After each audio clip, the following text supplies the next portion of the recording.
Grábenos, don David, déjeme darle la bienvenida a nuestro queridísimo amigo y muy admirado también, periodista libre, Luis Guillermo Hernández, además catedrático. ¿Cómo estás, querido Luis Guillermo?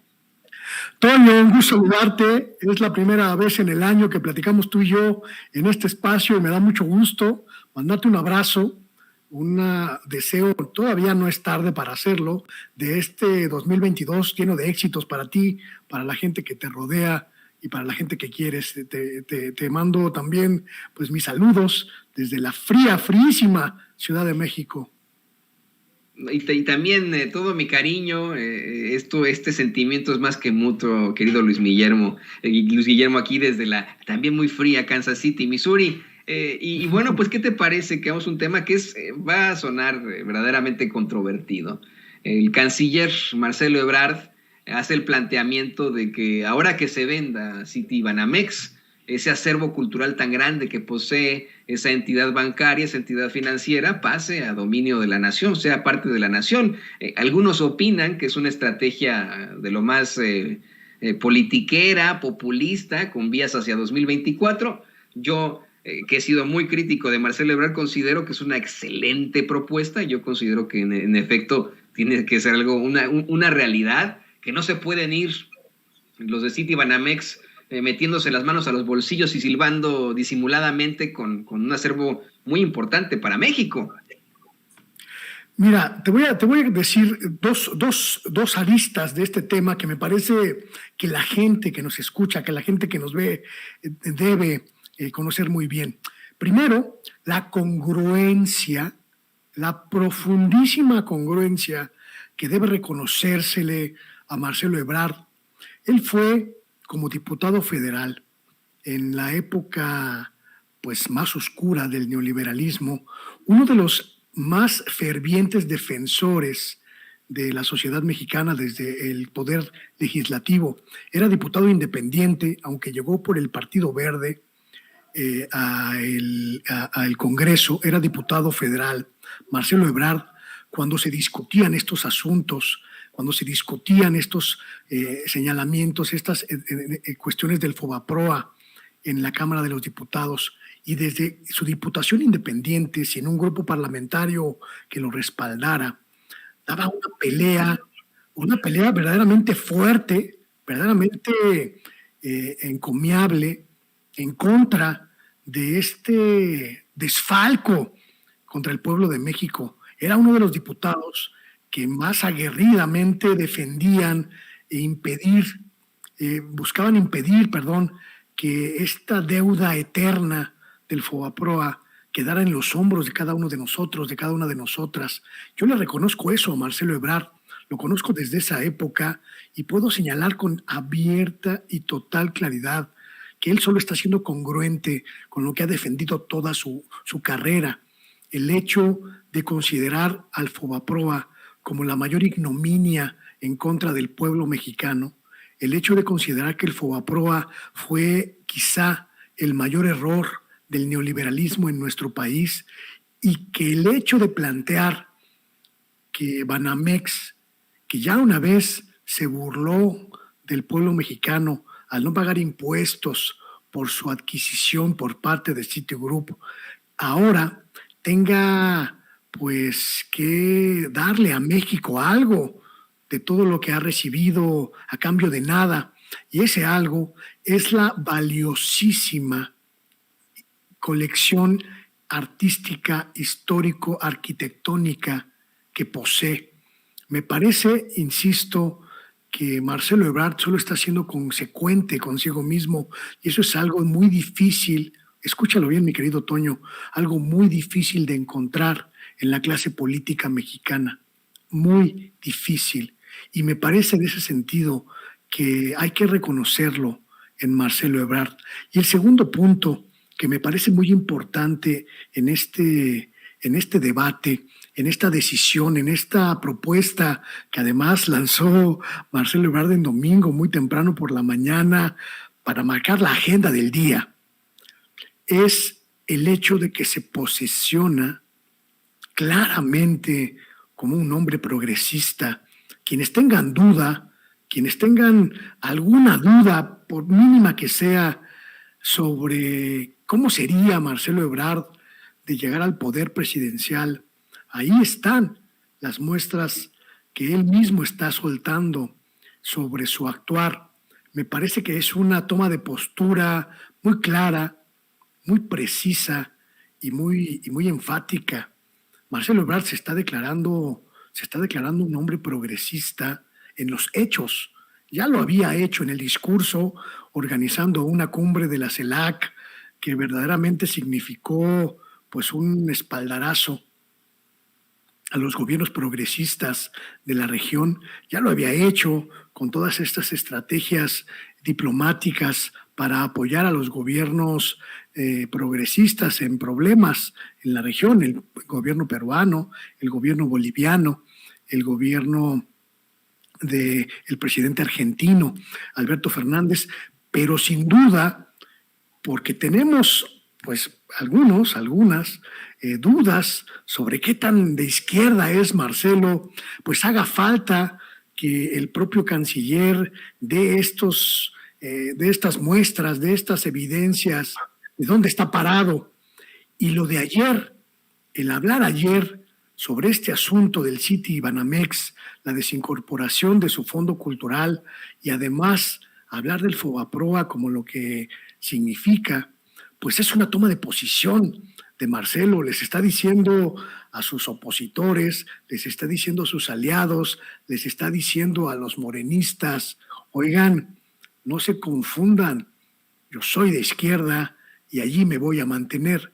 Y eso es algo que es muy importante analizar, mi querido Toño, en el juego político abierto, público, que es la sucesión presidencial de 2024.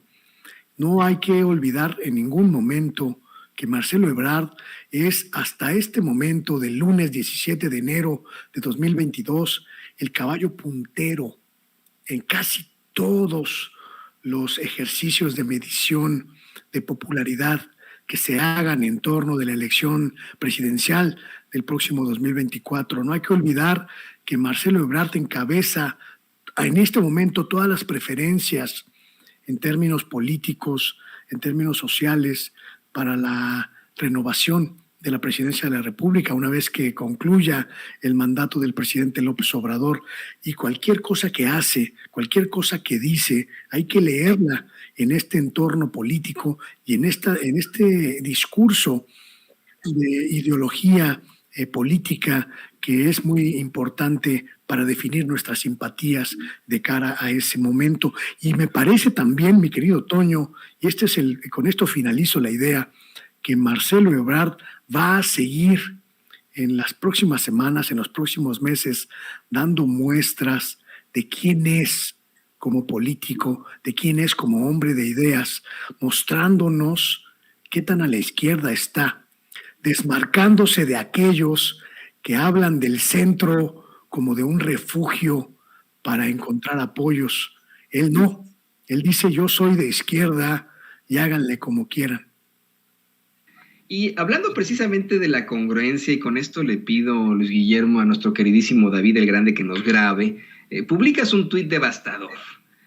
Publicas gente como Gabriel Cuadri, Lorenzo Córdoba, Samuel García, Lady Chatarra, Lili Telles, son una anomalía de nuestra vida política. No nos acostumbremos a su presencia, repudiémosles.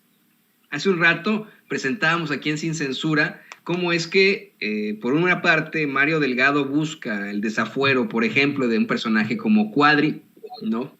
Para, pues, incluso buscar un juicio político ahí. Noroña se oponía a esto, diciendo que, bueno, que son pendejadas las que ha planteado Cuadri, pero que no por eso van a quitarle el fuero, que eso es terrible. Y yo le planteaba al público consentidor de Sin Censura, mencionaba al filósofo, no, en ese momento se me había olvidado, pero ya lo tengo aquí, la paradoja de la tolerancia de Karl Popper. Cómo es que no se puede ser tolerante con los intolerantes, porque si se les permite a los intolerantes existir en este panorama político, terminan siendo destruidos los tolerantes y la tolerancia con ellos. Por lo cual, pues se tiene que ser, es una paradoja, pero se tiene que ser intolerante a la intolerancia. Estos que mencionas, todos los que mencionas, a cabalidad son los intolerantes. Gabriel Cuadri, un verdadero racista, también Lorenzo Córdoba, ni se diga de Samuel García, Lili Telles, clasista. Estoy convencido de lo que planteas. En verdad son una anomalía de nuestra vida política. No nos podríamos acostumbrar a sus presencias, que son cómicas para muchos, pero no podríamos acostumbrarnos. Deberíamos, en todo caso, ser intolerantes a esos intolerantes. Y no solo ser intolerantes ante estos hombres y mujeres que escupen su racismo, su clasismo, su sectarismo, desde los espacios públicos a los que han llegado quizá por una confusión social, por una confusión de la gente que los eligió. Es también muy importante, mi querido Toño, no dejar de señalarlos abiertamente, no, como digo en el tuit, no acostumbrarnos a su presencia. Muchos nos quieren convencer de que la clase política mexicana está completamente podrida, que no hay uno solo que se salve, que no hay una sola que se salve de la miseria, uno solo que se salve de la ignominia, y eso es completamente falso. Hay muchos ejemplos de políticas profesionales, de políticos profesionales honorables, incluso, déjame decirlo, aunque suene raro, incluso en partidos como el PAN o como el PRI, están allí, escondidos, camuflados, agazapados, porque a veces cuesta más barato y es más mediático ser un canalla, ser una canalla, y desde esa canallez dirigirse a la sociedad mexicana y crear púlpitos con esa miseria discursiva, que ser congruente, que ser serio, que ser discreto como político o como política. Esta gente, Gabriel Cuadri, Lorenzo Córdoba, Samuel García, Lili Telles, ocupa espacios políticos que le corresponderían a gente más profesional, a gente más seria, a gente que no utilice la estridencia, el autoritarismo, la canallez, como digo, para definir las políticas públicas de este país. Sin embargo, pues hoy están allí ocupando espacios y tenemos que impedir que más como ellos lleguen a los espacios públicos. Tenemos que señalar a la gente que hace de la política un show, que hace de la política un business, que hace de la política un vodevil. Tenemos que repudiar que Lili Telles le regale una ambulancia chatarra al pueblo al que prometió una ambulancia. Tenemos que repudiar que un gobernador, como el gobernador de Nuevo León, secuestre durante un fin de semana a un pequeño huérfano para lucirse en las redes sociales y lo devuelva el lunes siguiente como si no hubiera pasado nada. Debemos repudiar a un Lorenzo Córdoba que cree que los cargos públicos significan enriquecerse personalmente y vivir como reyes a expensas del dinero público. Y tenemos que repudiar a un Gabriel Cuadri cuyo discurso de odio, cuyo discurso de discriminación, de racismo, de homofobia, de clasismo, nos pudre como sociedad. Pero hay muchos más personajes que son, insisto, mi querido Toño, una anomalía, una deformidad de la clase política. Y tenemos que no olvidar jamás que esa gente algún día ocupó un cargo público y que no hicimos nada o que no pudimos hacer nada para que no vuelva a ocurrir.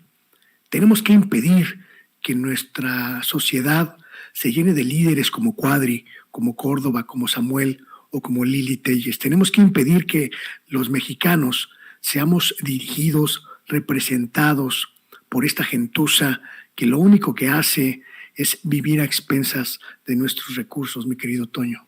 Y de nuestro sufrimiento, yo en eso estoy convencido, es puro sufrimiento lo que causan es pura indignación la que ocasionan en el pueblo de México.